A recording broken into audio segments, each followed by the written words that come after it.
Welcome. Today, we're diving into a quick tutorial on how to allow Roblox to access your contacts on your Android device. This updated guide will help you optimize your gaming experience and connect with friends more easily. So, let's get started. First, grab your Android device and open the Settings app. This is your control center for all device configurations. Once you're in Settings, scroll down and locate the Apps option. Tap on it to see a list of all the applications installed on your device. Now, find Roblox in the list. If you have a lot of apps, you can use the search feature at the top to save some time.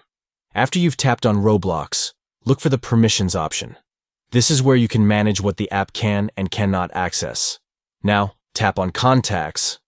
This will take you to the specific permissions related to your contacts.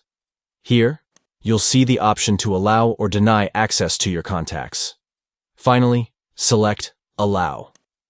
This lets Roblox access your contacts, making it easy to connect with friends while you're gaming. And there you have it. You've successfully allowed Roblox to access your contacts.